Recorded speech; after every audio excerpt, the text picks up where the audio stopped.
The power of speed 3. Speed 3. Medyo na ano na kasi hinay ko ng mga 4 hours. Siya bago pa lang. So, speed 3 and pack time siya.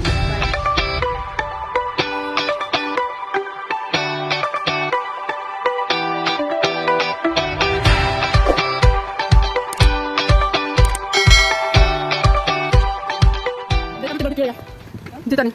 So yan, papunta na tayo sa 4:30 ko today. Galing ako sa taas. Doon sa likod sa Pakantang. Ayun. So, let's go diretso.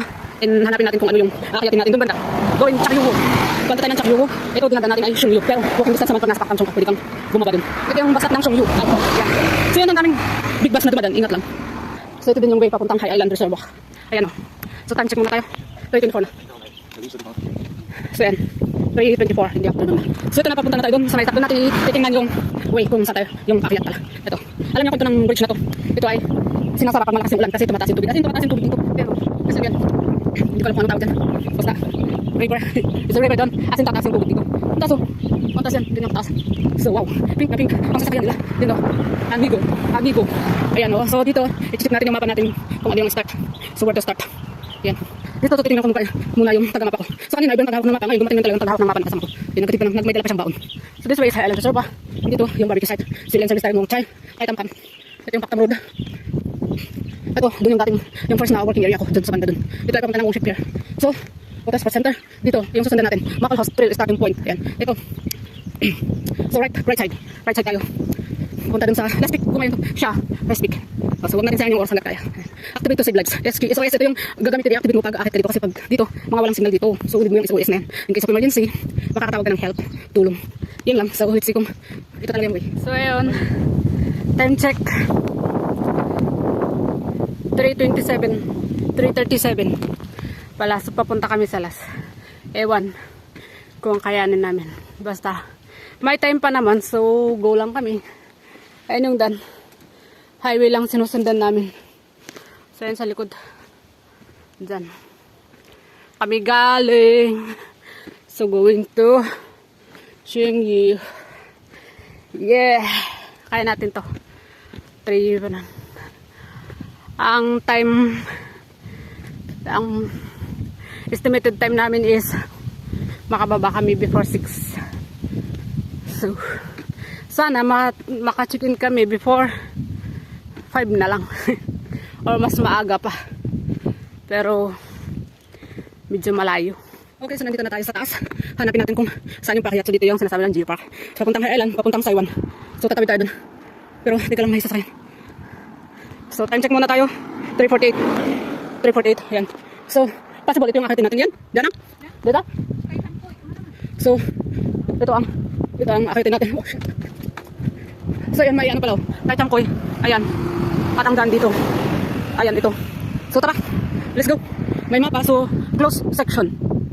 Pero magtitikin lang naman kami. Tipula location for Lokbo Country Trail. Pero, closure of a road section of Lokbo Country Trail.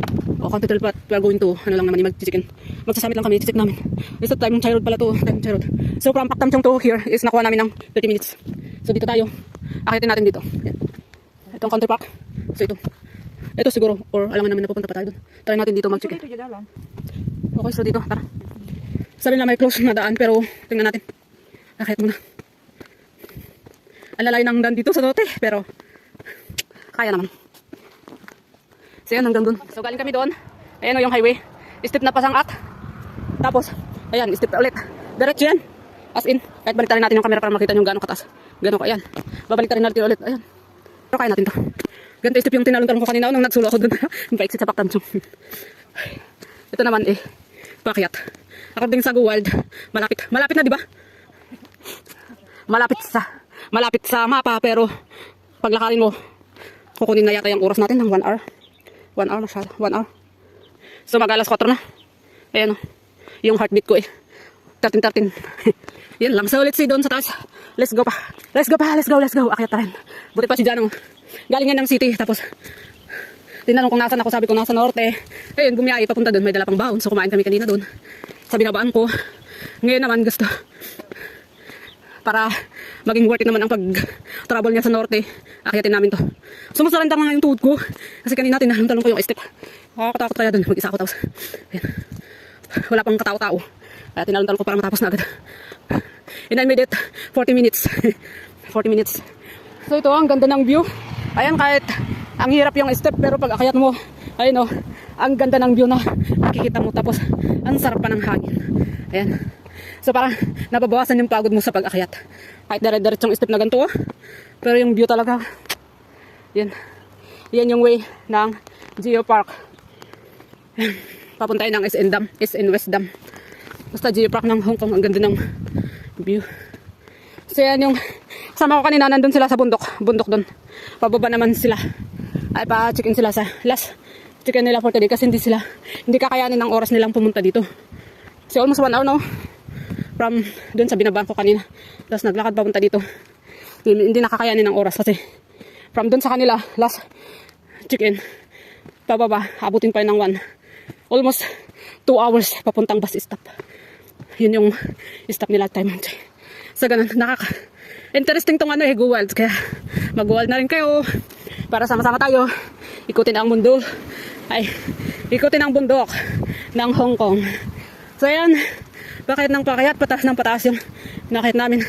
Pero feeling ko dun yata, dyan ang parang abutin namin yun. No. Yan. So let's see. Check mapa muna tayo, so see you later. So ayun, nandito pa rin kami sa daan. Hindi pa namin na kukuha yung summit. Malaylaya pa. So time check 4:47. So abutin talaga kami ng 1 hour dito.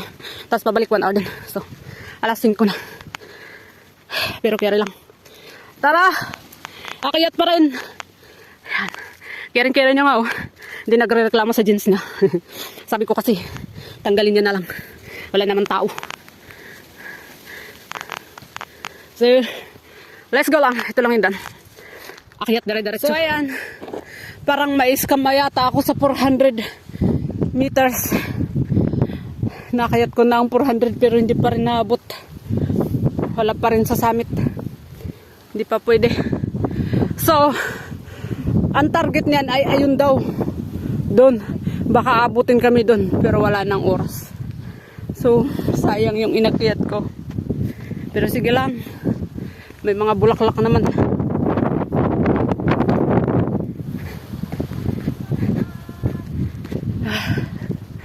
Sige lang. Kaya natin to. Ang layo ng nilakbay ko. From Saisha Road. Pak Tam Chung. To go up here. Oh. Kala ko malapit lang yung pero hindi pala. Ang starting ng counting pala nung meters ay doon sa highway. Yung sa papasok na step. Pero sige lang, kaya natin to. Malayo pa naman ang oras. Still 4:18 pa. Kaya pa yan. So ito yung mga challenges sa paghanap ng muhon. Mais-scam ka sa akala mong malapit, pero layo pala. Minsan pag ibabrush mo sa mapa, hindi mo na mamalayan naka-zoom in pala, kaya ang lapit. Pero pag i-zoom out mo, doon malalaman na malayo. Parang ngayon, nung kumakain kami doon sa bus stop, sinecheck ko parang kayang-kaya. Pero ngayong inakayat ko, nakakakaya. Nakakapagod. Pero ngayon sabi ni buddy ko kanina na hindi masamang mag-detour or mag-try. Or sabi nga, life is full of setbacks. Nasa atin na lang kung paano natin harapin or haharapin ang mga setbacks ng buhay. Kung ayaw ka, talo ka. Pero minsan, mas okay din umayaw. Para ngayon, ang layo ng daan. So it's either itutuloy mo kasi nga gusto mo makuha kasi sayang nandito ka na sa kalagitnaan eh. Pero meron din consideration. If ituloy natin pagkakayanan ng oras, syempre i-consider natin yung time. Yung pauwi, yung sasakyan. Yung sasakyan mo na pauwi. Tsaka yung travel mo pauwi sa bahay ng boss mo. Kasi dito, nangangamuhan lang tayo. May sinusunod tayong oras, rules. So yun. Yun ang exemption ng pag-atras, yung hindi mo pagtapos. Yan lang. So ito ang kasama ko. Nag-enjoy. Nagbibideo. Ayan. Ayan, magpicture pa daw siya. So ayan. Habang tayo nagbibideo, ayan, pipicturean natin siya. 1, 2, 3. O, kita mo. Sabi niya, dyan lang daw, pero tinuturo yung doon o, yung puting daan doon. Saan? Di baba na. Dito ibaba na lang. Dito. So, tingnan natin yung sinasabi nilang asidugan. 1 inch lang. Ayan yung sinasabi niyang 1 inch ni mukhang makikita. Ayan o, yung kalayo ng mapa. Ayan, yung sinasabi niyang 1 inch. Ano nga yung cellphone? Ayan yung ayan, yung pupuntahan namin is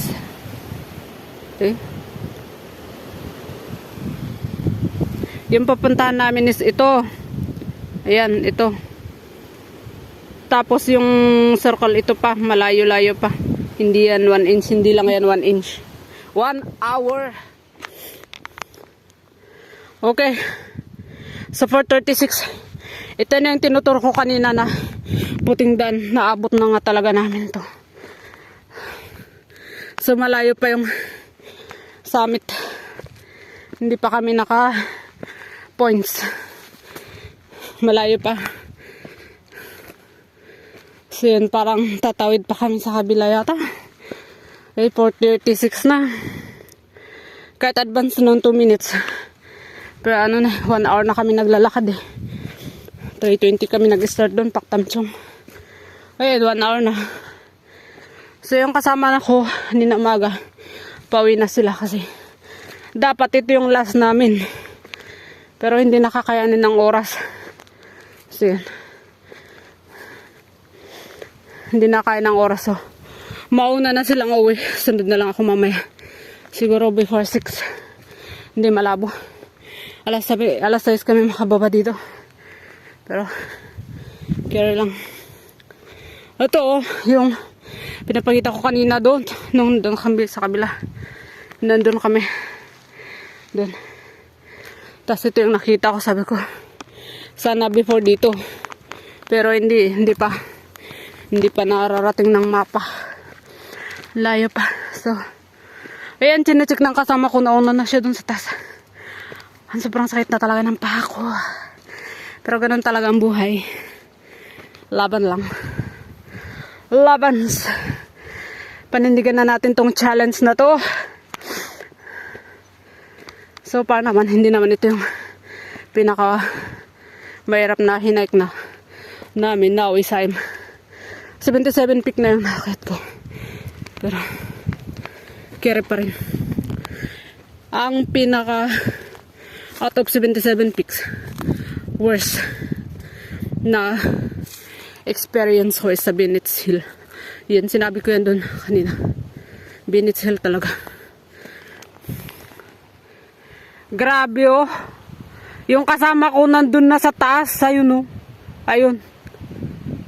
Ay, ilang minutes pa yung akayatin ko. Grabe, naiwan ako dito sa pinakababa. Okay, so naka-check-in na kami dito. Ayun yung mga bato. Diyan yung check-in site. Tapos ito, dito kami naka-check-in. So, we reached the summit of Taitamkoi. Done for today's video. Oh, ang ganda ng clouds, oh. Parang wini-welcome ako. Ayan. Ito. So, dito banda yung check-in spot. Pero, almost 1 hour. Ay, nasurok 1 hour. So, naka-check-in kami ng 5:01 pero 5:11 na ako nag-video. Yan.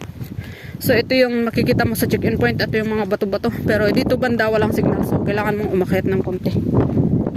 Yan.